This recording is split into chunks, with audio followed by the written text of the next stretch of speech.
All right, you ready to go?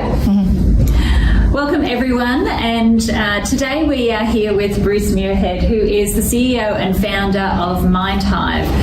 This is a platform which we have just come out of our National Audit Conference this year, using this platform right across the 2 days of the conference and gathering insights and themes so that we can take that away and actually take value from the last 2 days of learning and get it to live on beyond these 2 days of conference. So we're really excited to be working with the platform and yourself, Bruce. So I guess, tell us a little bit about how you came to this place and how you sort of started to be the founder of Mindhive.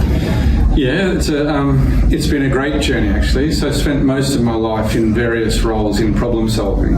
So in my 20s, spent a lot of time in very highly complex environments like prisons, and working within those to create sort of new ways that we could engage with complex problems where there's large groups of people trying to solve individual challenges. And that led me to come back to Queensland and from overseas and work with the government in policy, around policy innovation, around schools for kids who were troubled, and then broadly into performance measurement and so forth in schools, how we could use data. So quite varied, and then opportunity to work at EQ in innovation, research innovation, which led to running an Australian public policy think tank here in Australia called IDOS. And IDOS brought together people, like today, solved problems and shared insights with leaders, political leaders, business leaders, and so forth. And coming back from a dinner in Johannesburg one night after flying across for the dinner, I sort of thought to myself, this is killing the world, killing me, and expensive. And I think the consulting industry knows that the way we did things pre-COVID was expensive, and it was not really considered the world's sustainability. We were in planes, and the idea was, why don't we create a matching sort of platform that brought problem solvers, problem owners.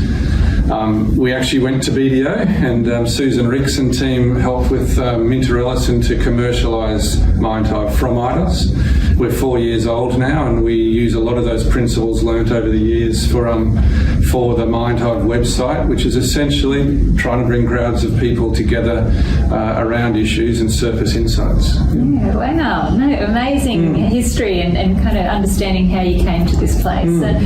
I know innovation is something that often you're faced with lots of challenges to get to that ultimate place that you want to get to. What sorts of challenges have you had in that sort of journey of innovation and actually kind of building that platform? Well, 15 minutes ago, before this interview, I was raising funds, negotiating terms. So part of the role of my role as CEO founder is sustainability and maintaining a culture of a company. So the learnings, I guess, continue to come around resourcing properly, pivoting. So that word's overused, but I can't think of an alternative at the moment, but it's that idea of putting lots of ships out and seeing which ones sail best, and that's how we found ourselves in enterprise world. Our original vision was to create a global mind of problem solvers and who worked on big issues around the world, but what we found was that large companies didn't know the talent that they had in their company, didn't know how to access that talent for strategies and ideas, and all of a sudden we found our spot during COVID, when we all went and sat at home, and all the expertise was sort of thrown around, fragmented. And so our innovation journey has been one of very much listening, responding to the context, generating enough resources to keep going, and hugging our clients. And that's why we enjoy the BDO partnership. It's staying close, listening and listening some more, and learning how to do things better. I think you mentioned about sort of trying lots of different things, and that is very much one of the concepts for Jim Collins in Good to Great. And I love that, because it's, so much of what we do is about, firing bullets then cannonballs, as Jim Collins puts it, where you need to actually fire lots of bullets rather than continually fire cannonballs. And as a startup, you can't do that because you run out of cash pretty quick. So it's kind of the quick wins, or the firing of the bullets to kind of get the aim right, to kind of nail that sort of ultimate market. So I think it's something that particularly with a lot of founders and startups, and the younger ones particularly, they talk about some of these great concepts that they're coming across, and this amazing guy called Jim Collins, and I go, he was around like 25 years ago. It's gone through this whole cycle that he's trendy again. So it's quite fascinating hearing a lot of his things come back. It's great though, isn't it? Yeah, and such a great read. He's just amazing person to read the book and to hear in person as well. Oh, well, I haven't. Yeah, but in terms of, I suppose we're kind of looking at innovation. What sort of are the things that shaped your interest in even going in that direction over your career? I guess I'm curious. So I had the unhappiest periods of my career when I worked 9 to 5 with a salary, and and sort of did what I was almost expected to do. Whereas I was always that person who liked to think: is there other ways? Can you mix that up? And that's where I think the challenge is for enterprises: is how you create an environment where you get your job done, which generates revenue, keeps the business going, satisfies shareholders and so forth, and how you innovate and how you can encourage innovation. And so I probably found myself interested in innovation in a space because it gave me that freedom to have various scenarios around issues rather than a single scenario that I inherited from somebody else. And I guess where I've found my passion is that I'm a huge believer in the power of many. That concept of, now that we're all connected, we've all got our.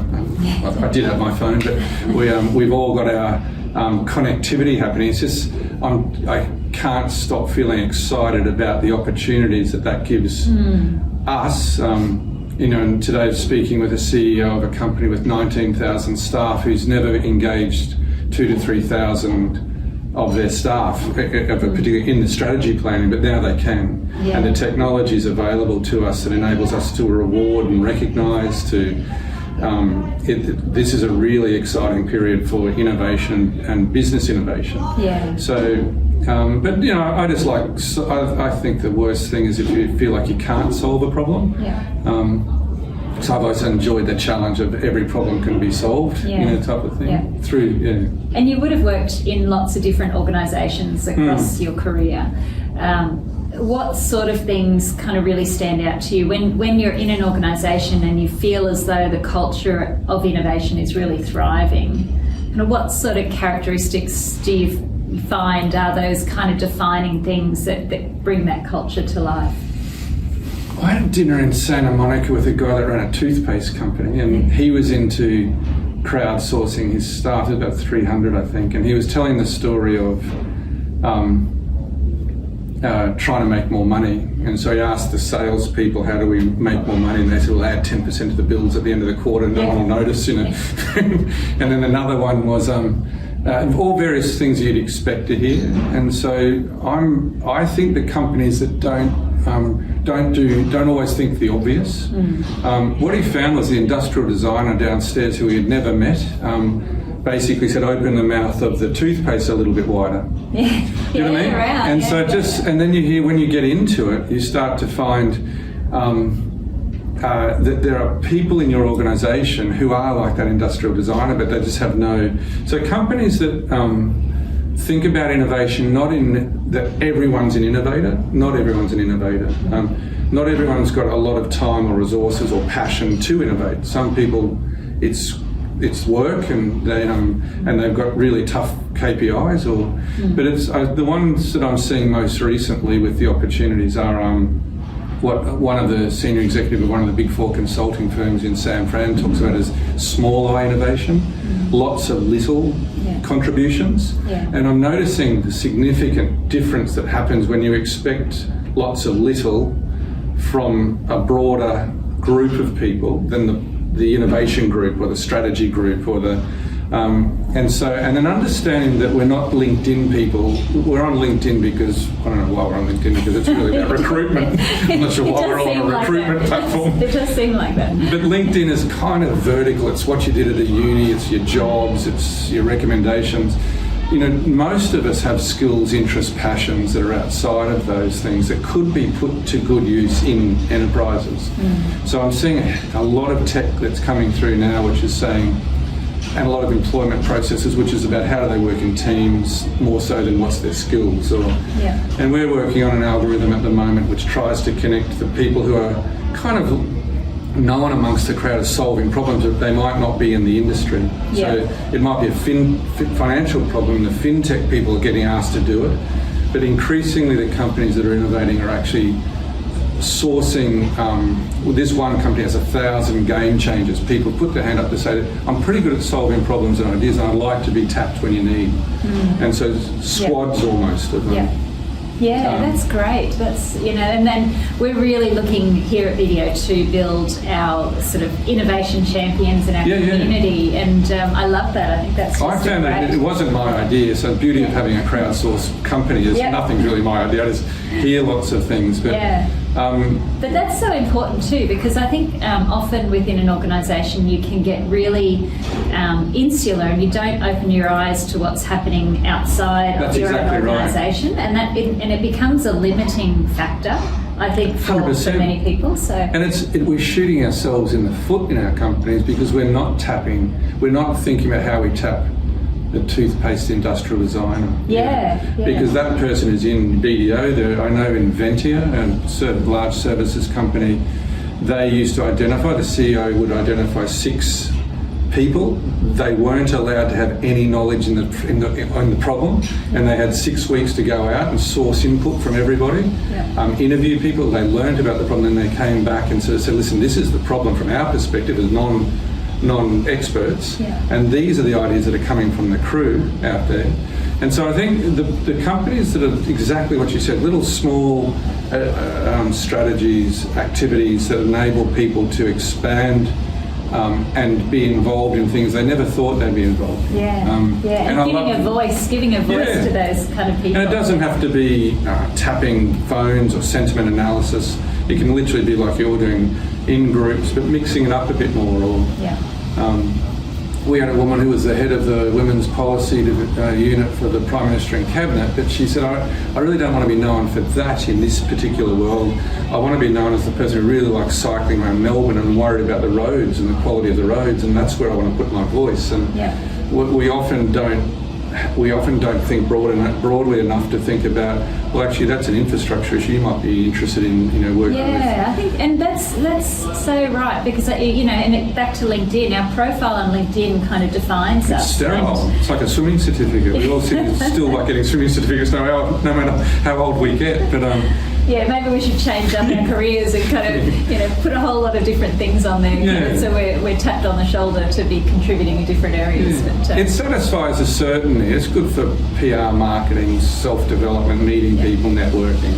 But there is something that I think the really big enterprises, the ones, going back to your question, who are smaller innovation, they know now they can tap very quickly. I mean, the power of a CEO to ask a couple of questions of 100,000 staff is real. It's how the big challenge is for us right now is how do we reward and recognise staff in new ways outside of salaries and salaries and equity and titles and things. There's a new way that could probably be gamified or to enable people to feel like, well, if I'm going to be involved in innovation, most humans say, well, what am I going to get from that? That's the challenge to solve. But good point. Now, I know that you've got a favourite innovation that you would love to share with us, so tell us about it. I spent 8 years working in South Africa, so my life's been, when you are open to things which you realise serendipity comes your way, and so somehow the Minister for Communications in South Africa said, we'd like you over here, and we ended up 8 years there, and I went there 1 year and I saw this, and it's called a solar jar, and South Africa has a number of townships, Kalisha, Soweto, 2-3 million people living really in chook sheds, no electricity. The government didn't have the resources to solve the problem, put it out to the people, and the people came back with solutions. So the biggest glass company in South Africa, Consul, partnered with some guy in Pretoria who does sort of, in those days, almost backyard solar energy, and came up with what's called a solar jar. So if you leave it in the sun for 8 hours, you can turn it on and off for 8 hours of sunlight. So, and the simplicity of it to me just told me that innovation needs to be, and we were just talking about before, continually simple, you know.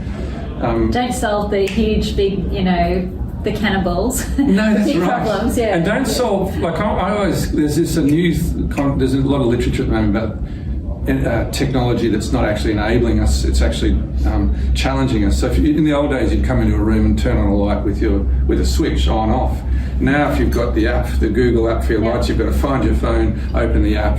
You know, some technology actually, and some processes we build actually cause more time or take away time. Oh, absolutely. You know what I mean? So, and they list a whole lot of these, and you don't even realise you're doing it. You sort of, so I forget the term they use. It's a wonderful way to think about it. And what I liked about this, really, to be honest, was that it gave young kids a chance to do homework at night, mums to feel safe taking their kids at night to the toilets. Yeah. Over 1 million were given, and then all of a sudden middle-class people who were getting married started thinking this is cool at a wedding. Yeah, you know, so then it became a commercial, a commercial thing. So if you go to wineries, you'll see these in the trees, and so it's from the poorest of the poor to quite, you know, well-off people. A solution came from the ground, and there's lots of stories about innovators who we didn't know were there.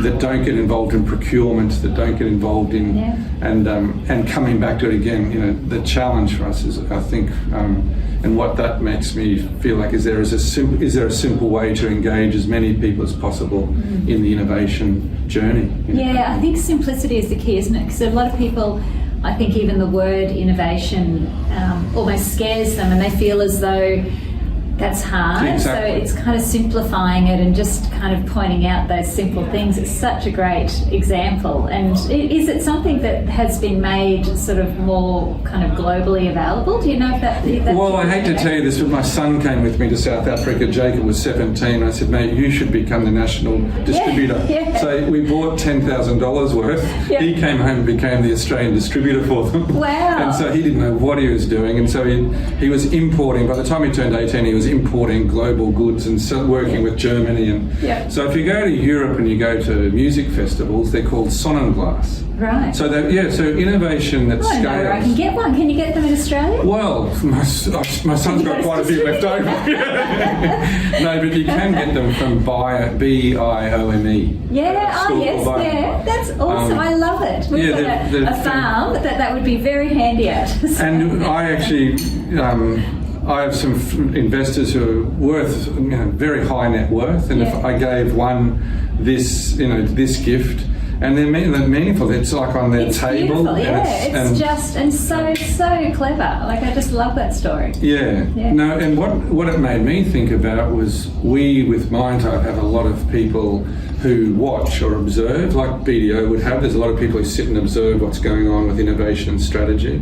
We couldn't work out how to get the 80 or 90% of the 13,000 experts engaged, and we were having a problem that Enterprises was having, which was that they've got latent capacity, and one we're working with now has 800,000 staff. There's no way they can tap, you know, John in Hong Kong and Grace in Sydney and that to come together on a tender in Mexico or whatever. There's no one really knows what's going on in terms of the secrets that exist within their organisation's human capital, and our answer became very much this. All we did was we created a yes/no app and called it Yeah Nah.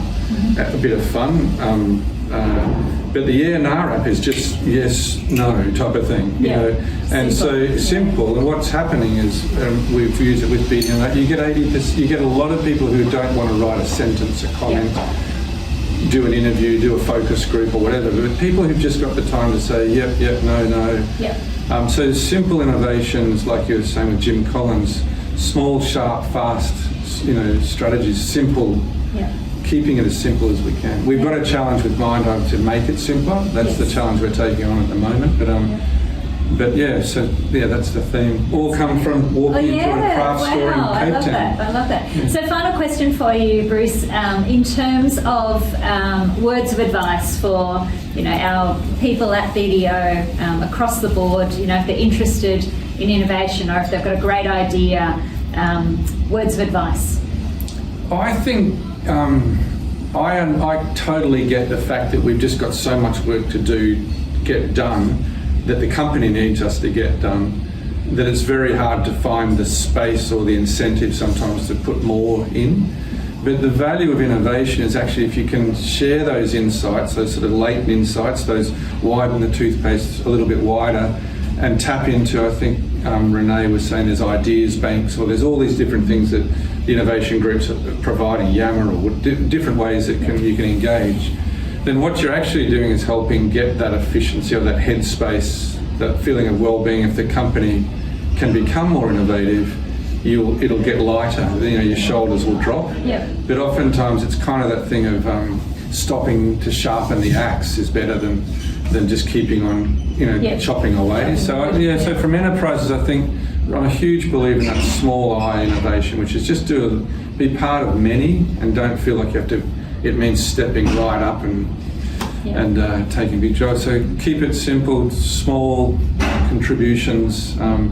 Ultimately, have a strong belief and a curiosity as to how to make the company lighter. Yeah. Awesome. Thank you so much for your words of advice and for sharing all your knowledge with us today. Well, thanks for having us. And thank you so much for working with us across this conference. We're really excited to be using Mindhive right across the business. Oh, we love partnering with you guys. Thanks.